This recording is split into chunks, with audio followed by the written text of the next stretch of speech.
There's several reasons why, but I want to start with the most important one. They weren't good. The Marvels I thought was mediocre at best, and I think that Madam Web is an atrocity. It's almost as if the story comes second or even third. There's less emphasis on the craftsmanship, on the screenplay, on the characters, and you can feel it.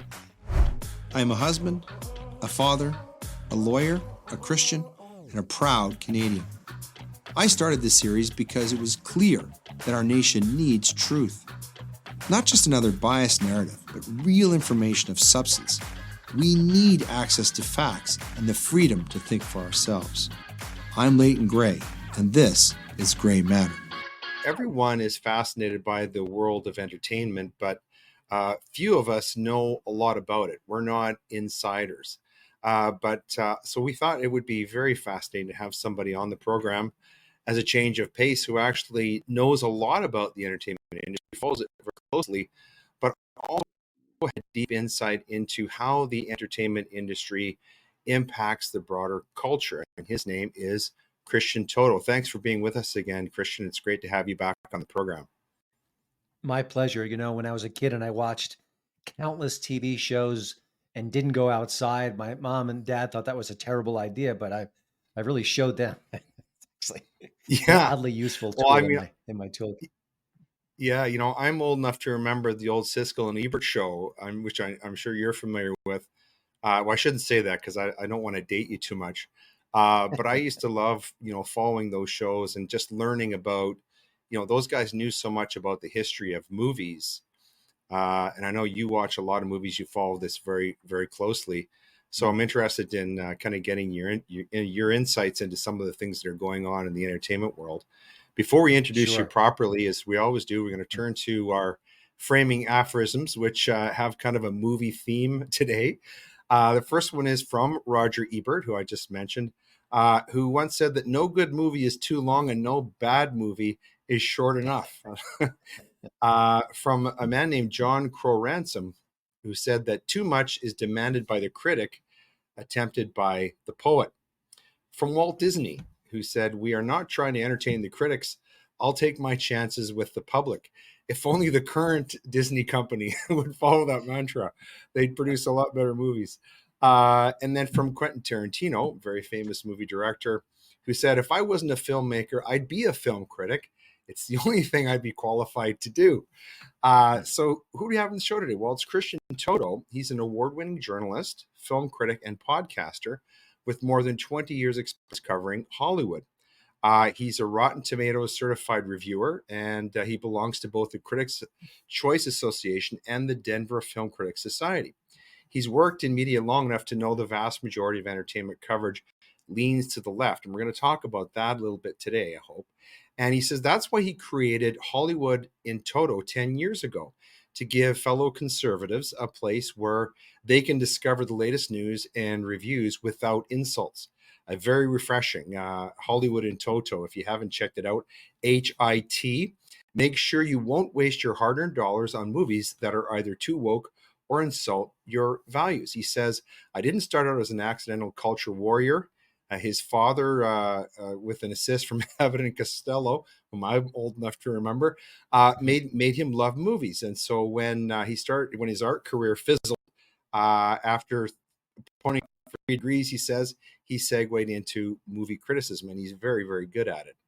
But he says he's played the long game. He wrote local news and feature stories at the Pittsburgh Tribune Review while scrounging for any available arts assignments. He says if you came his way, slowly he invaded the Trib's entertainment section. So at that point, he started to shift his entertainment coverage, capturing this new Hollywood in a way most of his peers either ignored or applauded. So today, when Hollywood takes a lazy swipe at paying customers who happen to hold views outside the left of center consensus, sounds like Disney again, HIT isn't afraid to step up. And so Christian specializes in offering news, reviews, and commentary from a right of center perspective, which I have to say is very, very refreshing, given how far to the left the entertainment world seems to have swung. In addition to that, he also has an excellent podcast that you should check out as well. Um, so, Christian, I wanted to start off with asking you about a big entertainment event that occurred recently. And this is, of course, Mhm. the Super Bowl. It was for a long time. I don't know if it still is. You could tell me it was the most watched event in the world, actually. And in recent years, it seems to have gone like a lot of pro sports, sort of gone woke, gone to the left. There were some woke moments this year with the Black national anthem, which I find a little bit confusing. Perhaps you can explain that to me.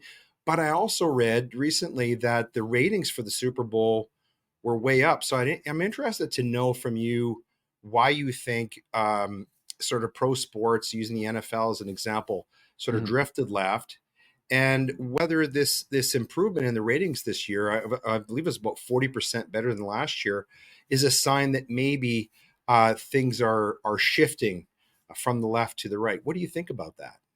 Well, I mean, I think sports drifted to the left because everything has drifted to the left because people who are on the left are weaponizing the culture in a way that people on the right often don't.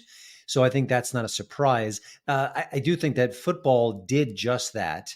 And I think it was around the George Floyd protest era where things got a bit more pronounced. But I think that has been dialed back. I don't think you see many people kneeling when the national anthem is played. So I think there's been a bounce back in ratings. Listen, as far as this year's show, you had a very competitive game. You had Patrick Mahomes, who's maybe a once in a generation talent. And you had the Right. Taylor Swift factor, which cannot be ignored.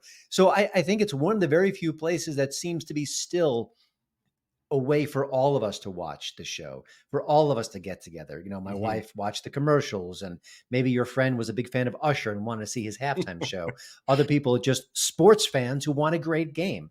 So all these factors come in, and I do think that sports in general have been nudging the woke aside, and I think some of them have been experiencing a bit of a ratings bounce back. Yeah. Well, I want to ask you about some of the commercials for the Mm, which for a long time have, for some people, been the most interesting part of the Super Bowl. mm, But before we go there, I want to talk to you a little bit about Taylor Swift and her impact on the game. Obviously, she had her own box there, and mm. she's in a romantic relationship with one of the players on the Kansas City Chiefs who ultimately won the game. There's even been suggestions that the game was fixed to help them win. But leaving all those conspiracy theories aside, something has arisen around Taylor Swift in the culture that kind of transcends entertainment, and that is she's become so very popular, so powerful in the entertainment industry that there's even the idea that she could impact the November presidential election in the United States. People are talking about something called Swiftian normality. What is Swiftian normality, and to what do you attribute this immense popularity of this female entertainer? Well, Andrew Breitbart, before he passed, said politics is downstream of culture, and it's one of his most profound statements. He's right. He was right then. He's certainly more right now than ever before. Pop culture does matter in so many ways. And so, someone as talented as Taylor Swift and as popular, and I really can't think of anyone who's had this level of fame. Maybe Michael Jackson at his Right. peak, perhaps. Yeah. Certainly, Yeah. the Beatles is another cultural touchstone. But to be that popular and to have a megaphone like social media, which Michael Jackson didn't have, and of course the Beatles didn't have as well. There's a lot of cultural heft behind it. So the Hmm. fact that she could recommend a politician at this point, yeah, I think that could potentially move the needle. You know, she's left of center. She's been very open about that. So if she does make a statement, it'll be pro Biden for sure. Right. But this isn't 2020. The Biden we see before us now is diminished, and Hmm. obviously intellectually doesn't seem to be have the snap of his younger self. And I'm being kind. So it would be odd for her to make this bold declaration that we need to vote for Joe Biden, and then you see this aged man who can barely put two words together on a stage. So it will be interesting to see what she does moving forward in the next 9 months. Having said all that, she became more political in the last few years, but the last year directly, 2023, when she hit the stratosphere, she really dialed back on politics. She did not get involved with elections. She did not get a lot involved with some of the arguments going on across the cultural landscape. So that was interesting. She actually really provided a unifying force in a way. She was super popular. She was selling out everywhere. She was the concert to go to for the entire year. And yet she didn't use her bully pulpit in any sort of way. So I don't know if that was an aberration, if she's holding her fire for 2024, or whether she decided maybe to draw back on politics entirely. I will say, if she does the latter, which is possible but unlikely, the press will not be happy, will not be kind, and the loving adoration you see from the press toward her will turn on a dime. So, it's going to be a very interesting thing to watch as the months unfold, whether she will continue to be apolitical or whether she'd be more partisan, more strident. Because if she's not, she's going to hear about it. That's for sure. So, Christian, I'm a big Elvis Presley fan, and I remember, I believe it was a 1972 documentary film called Elvis on Tour, where he was being pressed by a reporter in New York before a big concert he was going to do at Madison Square Garden. You might have seen this, where he's being pressed on his opinions about the Vietnam War. And his response was, he says, "I'm just an entertainer, honey, and I just as soon keep my opinions to myself." Of course, this seems to have radically changed in the world of entertainment. I'm curious to know why you think that entertainers now are so generous about their opinions about things such as politics and culture, the economy, the environment, and really most other topics, as opposed to a previous generation of entertainers who are perhaps, more discreet about their private opinions because they were worried that their private opinions about things like politics might negatively impact their careers. What do you think has caused this shift, or is it just sort of a sign of the times? I think there's a lot of different factors here. One is, I think we're all more engaged with politics. We're all prompted to be more engaged by social media. That's certainly one thing. I think that, you know, in a different era, there was the impulse to get as big a crowd, as big an audience, a big a client base as possible. So if you're Right. Johnny Carson, you don't pick on the Republicans solely or the Democrats because you want those huge ratings. You want to entertain both sides, and then you make a lot of money as a result because you're not chasing away half the country. So I think today's landscape, our entertainment landscape, is splintered. And today, a Stephen Colbert can be very successful by being very one-sided because he knows he's got half the country and a fraction of that will enjoy his work. So I think Right. that's going on as well. I also Yeah. think that the structure of the media makes this more engaging and more attractive to the stars because the media wants these kind of stories. If Robert De Niro for the 90th time says, "I hate Donald Trump," well, you're going to read a story about that across the press about quoting him, and that will get clicks, that'll get attention, that'll get notoriety. So for Robert De Niro, there's no downside to saying I hate Trump. He's just going to get more attention. So I think there's that as well. I think that there's a groupthink in Hollywood right now where you are you were told to think a certain way, to have certain beliefs. And Hmm. if you embrace them, if you shout them from the rooftops, there's a chance you can get more work. And this is what actor Nick Searcy has kind of taught me indirectly, is that this is when someone says something political, it could be from the heart, it could be something that's on his or her mind, or it could be a almost like a signal to my colleagues in the industry. I think like you, I am like you, come hire me, and it kind of builds on that in a way. So I think there's a lot of different reasons for it. And Hmm. but the bottom line is, if a popular actress, Sydney Sweeney is all the rage right now. She's beautiful, she's young, she's talented, she's a rising star. If she came out tomorrow and said, I really do think there should be a border wall, and I love immigrants, but I really think we should do this, and I as flawed as he is, I think Donald Trump is the answer right now. That would not Hmm. help her career. That would hurt her career. And she actually might have to make an apology to resurrect her career. So when we talk Right. about politics and speaking your mind, you're only allowed to say certain things. And unless Hmm. you're as big as a John Voight or a Tim Allen, you will face repercussions if you don't toe the line. I mean, just ask Gina Carano, who was fired by Yeah. Disney for The Mandalorian because she shared messages that weren't political, but they weren't in the narrative. They weren't the Right. approved groupthink, and she paid a price for Yeah. it. Yeah. But she's done some terrific work on some of the Daily Wire productions, though, where she's been quite good. Mhm. Just sort of advancing this thought for a moment. Not so long ago, Tucker Carlson visited Canada. He came to Calgary, and of course, he's a very funny guy in his own right, or he can be. And he said something that really struck me when he was speaking to an audience in Calgary. He said, "You know, Canada used to be known for producing really funny people." He said, "Where are all the Canadian comedians?" And that really struck me. Like, we're not producing the John Candys and the Jim Carreys of the world anymore. But that is kind of a byproduct of the woke, isn't it? I mean, it really is difficult for comedians to operate in that space when they have to be so careful about offending everyone, right? It's right. It's an interesting point because I do feel like there was that wave. Maybe it was SCTV, maybe some comedians after that as well. But it did seem like there was this great spigot that was turned on. It was partially from Canada coming down into the Hollywood system, and also Saturday Night Live used to be, Yes. Bill Yeah. Murray and Gilda Radner and Eddie Murphy and Adam Sandler, Will Ferrell. It was this an absolute flood of young, talented, very funny people, and even that is slowed too. But listen, woke does impact comedy. Woke means you can't say what you think. It means you have to say certain things and not other things. It means you have to be careful what you say because you could be punished.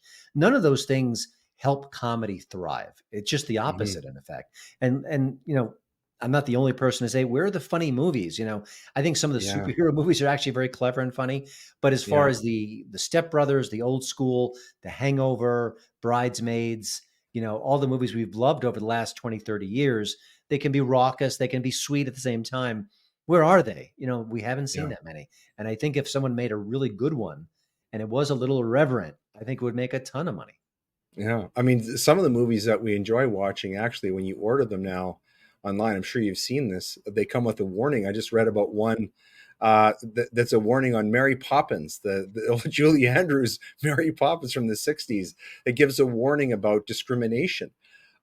So just really, this woke stuff really has become ubiquitous. And I'm interested. I believe you were on a podcast recently. You were talking about how pop culture actually shapes politics, and so I wonder if you could tie that in with this wokeness. I know you were talking about it a few minutes ago in the context of Taylor Swift, Mhm. but how do you think that this popular culture has an impact on politics? For example, the presidential election that's going on right now in the United States. Well, we can go back to Saturday Night Live in the early days when President Ford was depicted as a stumbling, bumbling fellow by Chevy Chase. Yes. Now, Yes. President Ford was actually a former athlete, and I think he did stumble once or twice, but they were more isolated incidents. But that became a narrative that Right. certainly didn't paint him in a positive light. But I think the big moment in the culture was when Tina Fey, who's very talented, very funny, great writer, she portrayed Governor Sarah Palin during, I think it was 2008. Yes. Yes. And I that was remember a this. very successful, very funny, very sharp, very pointed imitation. I don't think it was Mhm. cruel, but it certainly didn't paint Governor Palin in a positive light. And I think people, because she was new to the national stage, I think that cemented her in the public eye in a way that really got a lot of people's attention. And by people, I mean comedians. And I think they realize the power that they have to shape a narrative, to impact the body politic, to make us think of certain things with certain politicians. And ever since then, I think that really did change how comedians do their craft for the most part, by and large. And I think, what have we seen during the Obama years on SNL? We saw very few jokes that were making fun of him. We saw Mhm. jokes involving that character, Obama, but it wasn't like they were being critical of his policies, of his demeanor, of the things he was up to. In fact, when he left office, Saturday Night Live produced a musical number. I think it was called "To Sir with Love," basically Yes. honoring President Obama as he Mhm. exited the stage after 8 years in office. It doesn't Right. seem like the kind of thing a comedy show should do, and it's gotten Yeah. much worse since then. I mean, President Joe Biden is a flawed individual. He's deeply unpopular, and it sounds cruel to say, but they're pretending as if he is not in any way mentally um, uh, uh, weakened by his current age. I mean, and it's awkward for me to even say it because I'm trying to find the more polite words to say. It's I don't want to be impolite and I don't want to be disrespectful, But that's where we are. I mean, that's where President Biden is at this point. And we've had basically 3 years where SNL has mostly had a hands-off approach. It's Trump, Trump, Trump, Trump. And maybe we'll pick on Tucker Carlson and Ted Cruz and other figures on the right. But where are the jokes about President Biden? He is the president. Saturday Night Live has this long and glorious tradition of speaking truth to power, of poking fun at the president. They don't do it now because they know that they do it, it's going to register in a lot of people's minds in a way that comedy is very powerful and say, hey, maybe this guy isn't up to speed. And again, you could put out a news article, you can put out a white paper, you can do a lot of different things, but you have one killer sketch that goes viral that shows the president of the United States forgetting his lines, being addled, not being as sharp as he could be. That leaves a mark. It left a mark with Sarah Palin, that's for sure. And that's what they're afraid of. Certainly, during the time that Mr. Trump was in office, there was no hesitation to poke fun at him. And everybody saw what Alec Baldwin did with that character. It was a recurring feature on the show. And I saw recently a very funny bit from SNL alumnus Dana Carvey, who just deadpanned an impersonation of President Biden. And of course, he's so talented with those impersonations. But, coming back to what Tucker Carlson said about comedians, he said something else that really struck me. I want to get your take on it. One of the functions of comedy in the culture is that it gives sort of the common people, the everyman, to see someone poking fun at the people in power. All the way back to the old court jesters of yore. There's one person in the kingdom who could make fun of the king. And when we lose that, we lose something very important, don't we?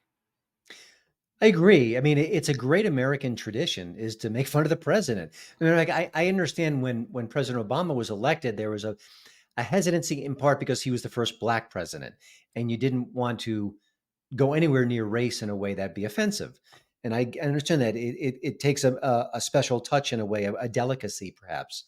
But to be hands off on a President Obama, for example, is actually being disrespectful to him, Yeah. because you should treat him like any other leader. Mm-hmm. He is the president. He earned it. He got the votes. We should poke fun at him. And I would imagine that he would understand that this is part of the process, is that every president gets made fun of. It's what happens. It's what and it's a great leveler too. He's the most powerful man in the free world. But if you turn on the Late Show, you've got a comedian making fun of him. And the next day he's not called off to jail. I mean, I think that's wonderful. And again, if it's good satire, if it's on the mark, wonderful. You mentioned President Trump. What figure could be more right for humor than President Trump? He's larger than life. He's bombastic. He's over the top. His preferred skin color is a bit of orange hue. I mean, all these things are fodder. But, it's one thing I've noticed in recent months, and there have been some exceptions, that I don't find the Trump jokes funny anymore. And maybe it's because we've told them all. But also, I think some of them are mean-spirited. And I think sometimes that when they're mean, it doesn't really kind of land the same way. And Dana Carvey, who you mentioned, is a great example of just the opposite. I think his impressions are smart, they're funny, they're on point, but they don't ever seem vicious. And I think it lands better. Yeah. And so that matters. But also, I think a lot of political comedians are trying to land a partisan blow with the humor. So it's not about being funny. It's actually about saying, okay, we need to shape this in a way that's very negative and show Trump to be very negative. And then the voter will say, oh my God, I can't vote for this guy because of what he did. Look at this comedy bit. And I don't think that's what comedians should be doing. I think you could make that happen, but I think it does take a very delicate, deft touch to do both things, to be very funny, very satirical, and then also leave the person with the thought that I don't think I want this person to be president because of X, Y, and Z. Yeah. So it's important. You make a great point about Trump because, of course, he can be very funny in his own right. Anyone who's seen that sort of skit he did about how Joe Biden's walk, his gait, but you make a point about being mean-spirited. And the thing about Trump is, although he can be very funny, oftentimes his humor is mean-spirited, and that is off-putting for many people. So that's a very incisive point you make there. Well, enough about politics. We have you on here because you follow movies.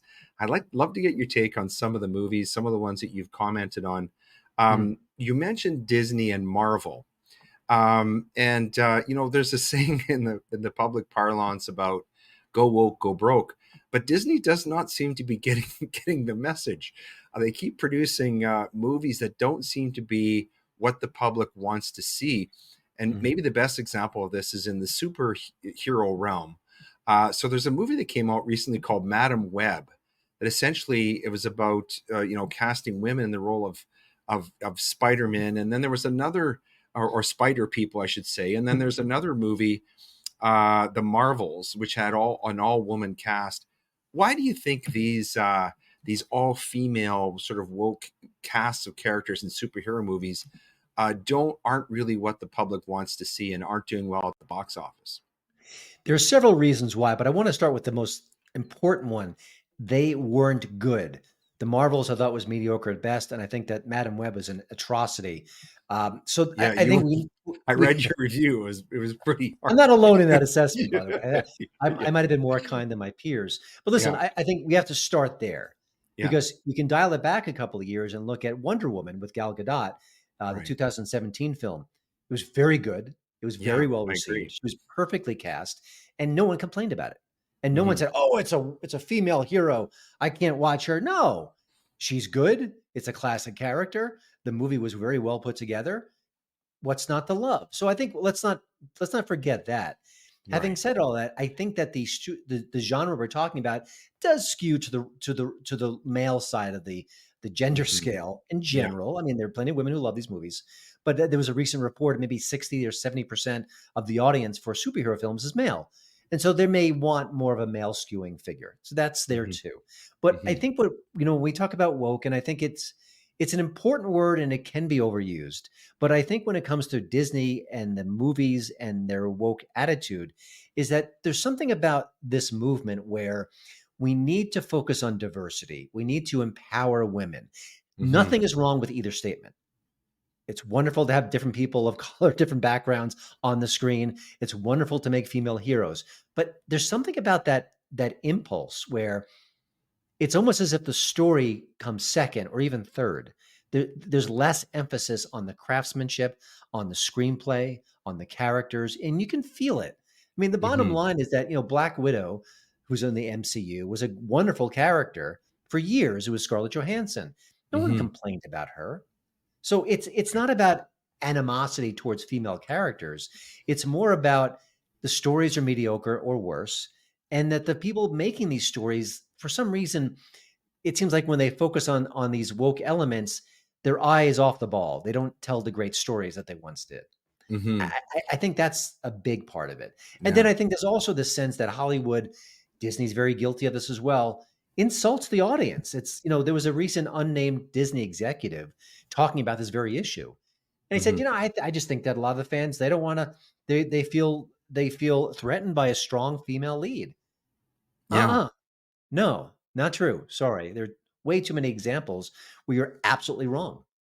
But that's what he's believing or she's believing. So Yeah. So, Christian, this seems like a very strange reaction from a movie company that is in the entertainment business. It's almost like if someone owned a restaurant and they got mad at the people, at the patrons, because they didn't like the food. What's really strange is that Disney does not seem to care very much about how people are reacting to these movies. And I wonder, I quoted Walt Disney off the top of the show. I wonder what old Walt Disney would think about this. You commented though on another movie, a star-studded anti-Bush movie that attracted almost no viewers. Do you want to talk about this one a little bit? It's sort of in the same vein. what's the title on that one? I'm Oh, sorry. It was. This is a story. Maybe this wasn't you. It was off your website. This is a story about Democratic presidential hopeful Senator Hillary Rodham Clinton gets a kiss from actor Rob Reiner at a fundraising event, and there was this anti-Bush movie, star-studded anti-Bush movie. Do you remember this, or am I No, I mean, I catching you was off thinking guard? if you mentioned Rob Reiner, he did a film Yeah. recently called God and Country. Is that what we're referring? Yes, Okay. that's the one I'm talking about. Yeah. Why is that one so unpopular in your view? And why is Rob Reiner making a movie that I mean, because he's been so successful. I mean, Princess Bride and You know, Sleepless in Seattle, all these other movies, has been one of the most successful directors. Why is he suddenly making movies that are so unpopular with audiences? Well, here's the short story on Rob Reiner. Played Meathead on All in the Family, successfully segued to film director, and reeled off. You mentioned a couple of them.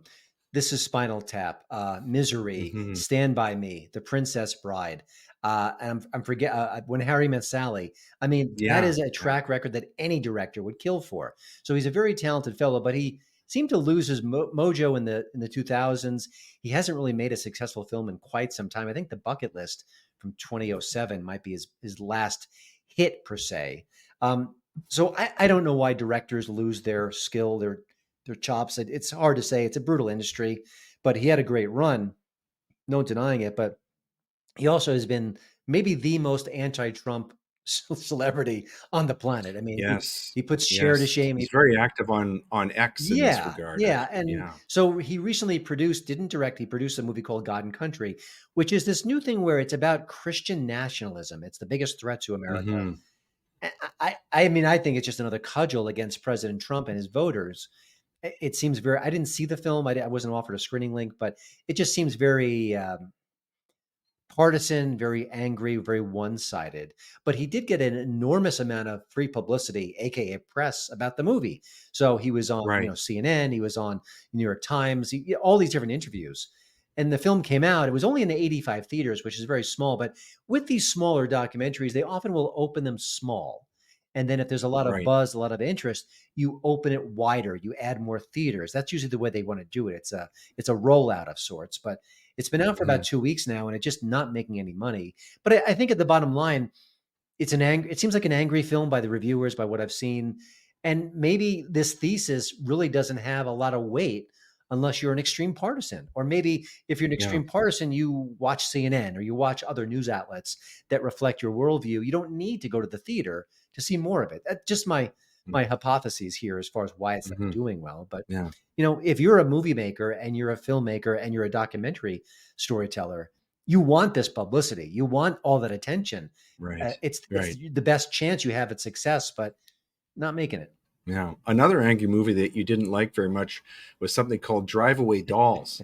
You want to talk about this one a little bit? No, I don't. You called it woke, dull, dumb, and more. Again, why are these films being made, and what didn't you like about this film and films like it? We don't have enough time in theory. Listen, just a little background here. The Coen brothers have made some of the best films of the last 30 years. Big Yeah. Lebowski, Raising Arizona, Fargo, you know them all. They're wonderful Yeah. films. The two Hmm. brothers Hmm. have briefly split and they've kind of doing different projects. So this is Ethan Coen doing a film, I think with his wife, Trisha Cook. Hmm. So certainly your expectations are sky high. It's a heist movie of sorts.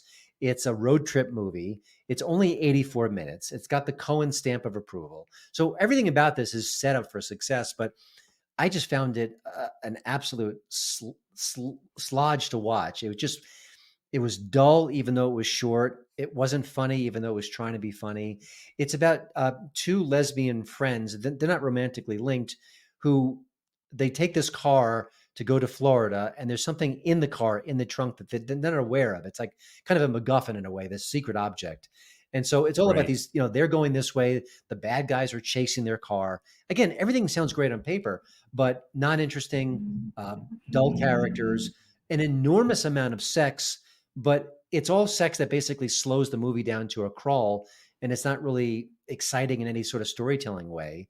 I found the two Right. characters not very likable. One is very reserved, but she's kind of dry and off putting. The other is very sexually aggressive, but it seems like she's almost mean to her friend and pushing her into sexual situations she's not ready for. So I could go on and on. It's an absolutely horrible movie. I predict it'll be my worst movie of 2024, even though we're only a little bit into the year. We'll have to wait and see. I hope this is the worst movie because I hope everyone's a little bit better. But yeah, it's Yeah. not doing well in the theaters. It got mixed to good reviews from critics, my peers, and the audience reviews have been much more in line with my point of view. But yeah, there you go. Well, folks, don't watch that one. But another film that you did like a lot was one called Ordinary Angels. This is a film starring Hilary Swank and Alan Richardson. Mhm. You gave this one a fairly positive review recently. What did you like about that film? It's quite a lot to like. It's based on a true story, a remarkable true story. It's about a small town where there's a little girl who needs a liver transplant. Her dad is a widower, so he doesn't have money, he doesn't have a partner. He's just trying to keep his little girl alive. And this neighbor comes along, played by Hilary Swank. She's like, you know what? I've got some skills. I'm a charismatic person. I could rally the community. I can talk to the doctors and I can maybe, raise some money for you. Let's see if we can save this little girl. So that's the story. I've been calling it a faith kissed movie because there is a faith element, but it's not very strong. And what is strong is a script. It's a very real, raw story.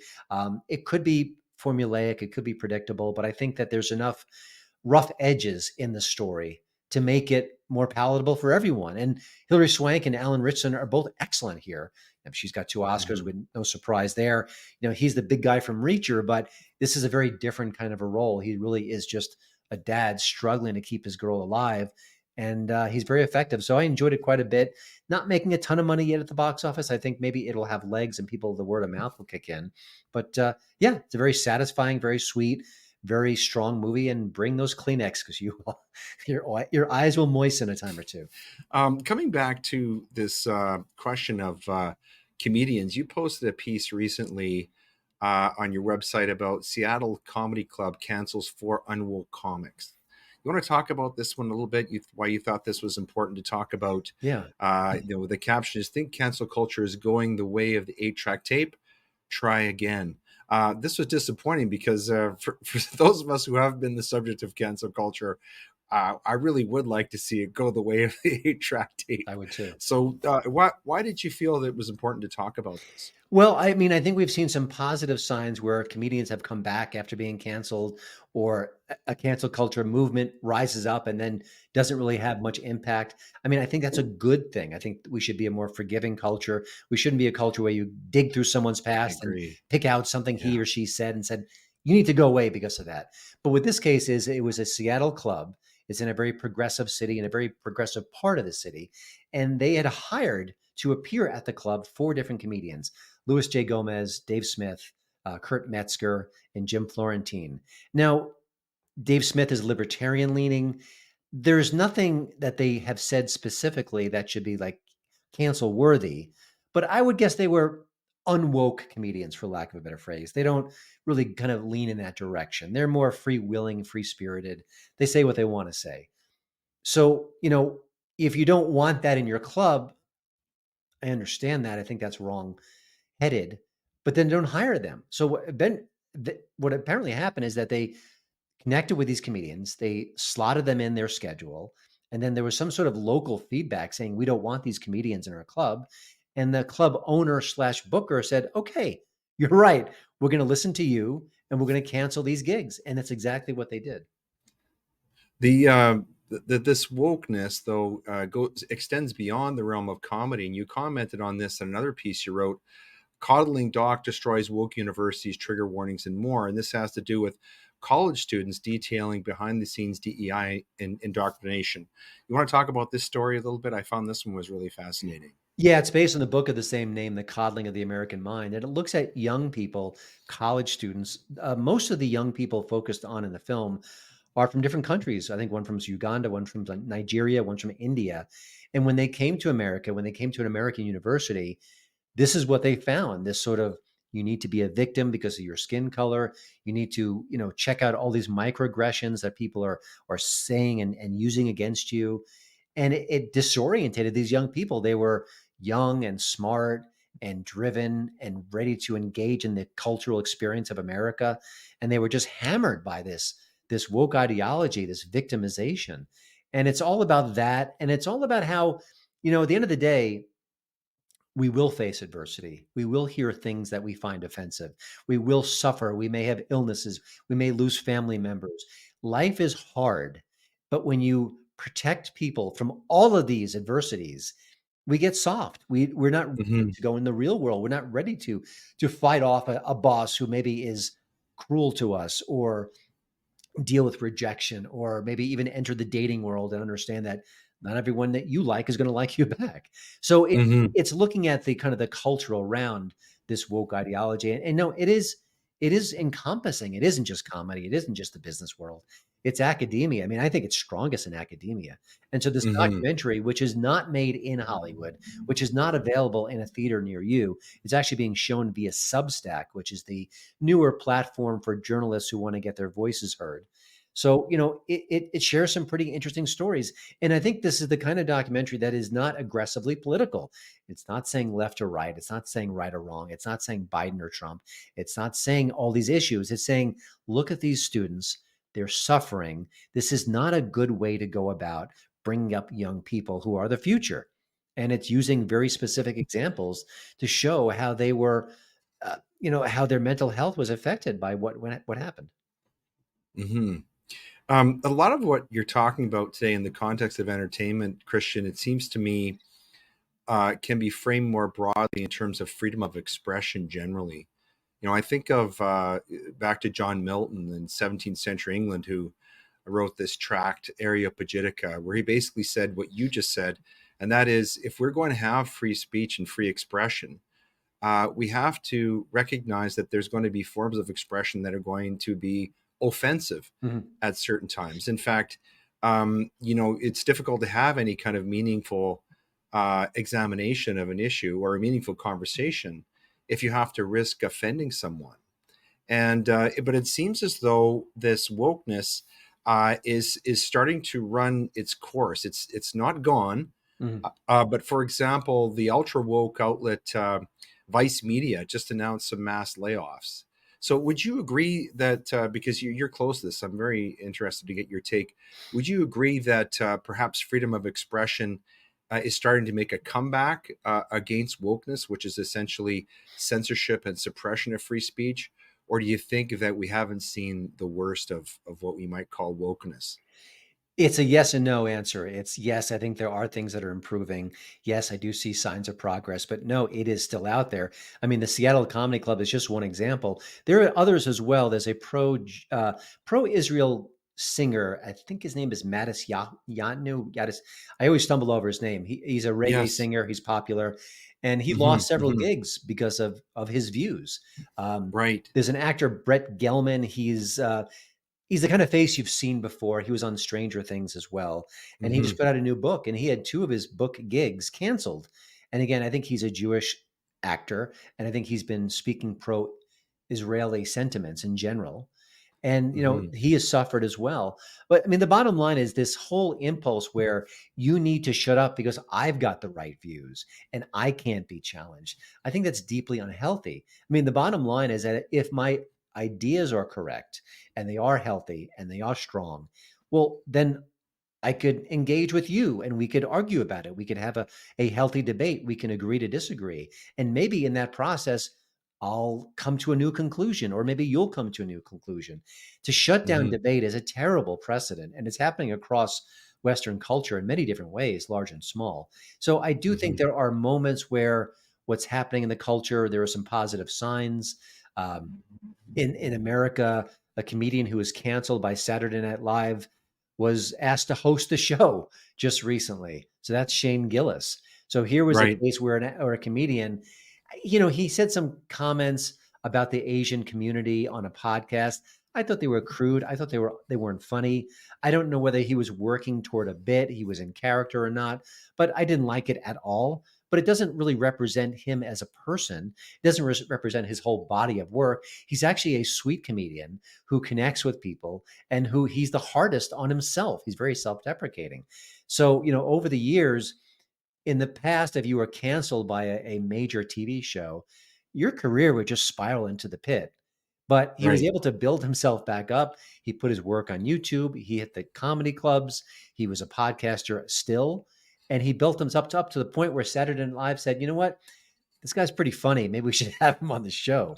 So those are positive signs. And again, Hmm. they are comedians, they're not politicians, and they are allowed to tell bad jokes. They can be tasteless, they could be offensive, they could be flat out unfunny. But part of being a comic is saying the joke, hearing the reaction, and then going back after the show and thinking, the show didn't land, that joke didn't land. What can I do differently? Do I Hmm. need to tweak it? Is the wording wrong? Is the target wrong? Or is this just a joke that's not going to work? Out of the way. I'll try something new. It's called Right. workshopping, and a lot of comedians do that. That's how they make a Right. good skit great. It's how they make a mediocre joke even better. And to take that Mhm. away from them and say, "Well, we'll be so offended by this joke, we can't let it be out." Well, that's absurd. And we live in a time where just go Google the comedian. If Fred Smith's coming to the comedy club next door, I Google him, I watch his clips. Oh, he's pretty clean. I kind of think I like that comedy. Or he's outrageous, he's bawdy, he's dealing with sex talk. That's not my cup of tea. I'm going to skip that. No one's forcing you Right. to listen to this. And this whole thing Yeah. where, well, if I hear a dirty joke or I hear an offensive joke, it's going to injure me, it's going to harm me. I don't believe it. I think it's overrated and overanalyzed. And also, I don't think we should be, as a culture, so fragile that we hear the wrong joke and we're in a tailspin. That's not good. It's unhealthy. Yeah. Well, in that vein, some of the guys over at the Daily Wire are sort of making their own efforts. In fact, I learned about you from some of the work you've done on the Daily Wire, appearing on their programs. But they produced a film, a very kind of body film, called Lady Killer, or Lady Ballers, Lady Ballers, I should say, recently. Do you see that type of movie is going to make a comeback? If it's produced sort of independently by let's call it small c conservative producers, like the Daily Wire, or do you think that there's still an audience for those types of films? I still think there's an audience for those types of films. It may be smaller than it was 10, 20 years ago. I think we've all collectively gotten to a point where we get a little offended a little more easily than usual. Right. It's almost like it's almost unavoidable in our culture. But I Yeah. do think if the movie is funny and it's irreverent and its heart is in the right place, I think that's important too. I look back to the American Pie films. It was about a bunch of Yeah. horny teenage boys who wanted to lose their virginity or have sex or something like that. But at the end of the day, I think one of the characters strikes up a monogamous relationship. Another person, it had a sweetness to it that really kind of worked with the rowdiness, the R-rated antics. So I think Mhm. that's maybe the better approach. And I think a lot of successful comedies have had that, like the 40-Year-Old Virgin. It's about a guy who's Yes. 40 and has never had sex. And yet when he meets the girl of his dreams, does he have sex right away? No, he waits till his wedding night. I mean, it's actually an oddly conservative message in the movie, teeming with dirty jokes and profanity and nudity. So there's something about that combination which I think is very healthy and very funny, and I think that has an appeal with the American public or the viewing public in general. Yes. Yeah. Well, thank you, Christian. This has been a wonderful conversation. We appreciate your time and your insights into the entertainment world. We've come to the point of the show where we have something called a reading list, and we want to highlight your book. You've written a book called Virtue Bombs. I read this book and I found it was just fascinating. It goes into a lot of the themes that you've been talking about today, but in greater detail. There's a wonderful foreword by Andrew Clavin, whom I'm a big fan of. I really enjoy his podcast. I think he's just brilliant. But this book is called Virtue Bombs. It's called How Hollywood Got Woke and Lost Its Soul: Inside Hollywood's Descent into Dreary, Dull Leftist Groupthink. And the description here is that Hollywood's dream factory is now a nightmare of woke restrictions, identity politics run amok, and freedom snuffing rules and regulations. The Oscars are unwatchable, as are many films and television shows, thanks to the woke revolution. Virtue Bombs breaks down where Hollywood went so wrong, illustrates the slow motion disaster infiltrating the industry, and offers a glimmer of hope for a woke free tomorrow. What inspired you to write that book, Christian? I was approached by the publisher and I had a conversation with him and he said, "We should work together. What do you want to write about?" And it didn't take long to think about that was the subject I wanted to write about because I've been hearing about it, I've been reporting on it, I've been discussing it, and it's been very frustrating to me. So it was my first book, maybe my only book, but that was it seemed like a no-brainer. There was nothing else that I felt as passionate about, that I thought I need to kind of collect all these ideas into a book because I so often write article after article. But the beauty of a book is you can kind of coalesce a whole bunch of ideas and draw up a narrative in a way to kind of connect the dots, which is what Hmm. I like to do in my work as Yeah. well. So yeah, it all came together that way. And writing a book is never fun. It's never easy, but it was something that I was so passionate about, and it was so top of mind, and there were so many things going on in the culture that made it more digestible for me as a task. Hmm. One of the senses I got from your book is that that I share your love of movies. You're clearly very passionate about that genre, and there's something of a lament there in the book about movies generally, because movies are obviously have been a very important part of your life, and you've dedicated yourself, your vocation, to writing about them and reporting on them.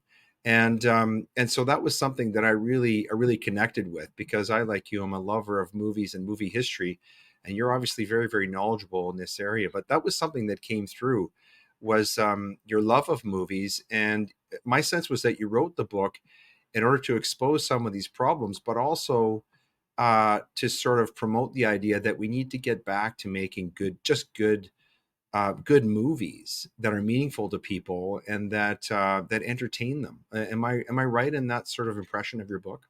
I mean, I couldn't be happier with you saying that, because I hope that's what I shared in the book. I wanted to share that with the book. Listen, when I was a geeky teenager and the girls wouldn't look at me, my buddies and I would go to the movies and go to a diner and then just examine the movie we just watched. We'd pour over it, the good, the bad, and the ugly. And when I wanted to become a film critic professionally, that's essentially what I wanted to do. I didn't want to talk about woke.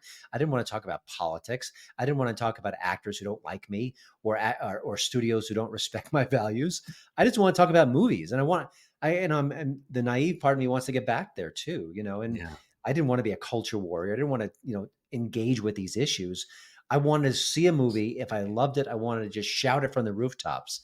But listen, you get older, life gets in the way, and the industry changed. So that's why I wrote the book. It's in a way, it's a primal scream. Stop doing this. Go back to storytelling. That makes everything better, and I think it does. So, Christian, apart from your own book, which we are recommending, we're adding to our reading list today, are there any other books that you would recommend to people, or sources of information, websites, things of that nature, that you would recommend to people if they Mhm. want to learn more about movies and more about some of the things that you talk about and you write about? Sure. Book wise, I don't read as much as I used to. I'm so busy as an entrepreneur, but I do recommend people check out The Codling of the American Mind, which we referenced the Right. film version just recently. As far as other websites, I don't know how new it is, but I really enjoy it. It's called World of Real, REEL. And I Hmm. feel like I don't know the author personally, but I feel like he has a similar sensibility to me. He also just has a love of movies. But when I read his site, I feel like I get perspectives that I don't see everywhere else.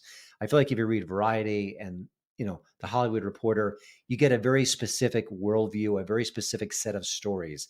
It's very similar, but I think World of Real is a site where you get something a little bit different, and it makes me think. It challenges what I think about movies, so I really do enjoy that.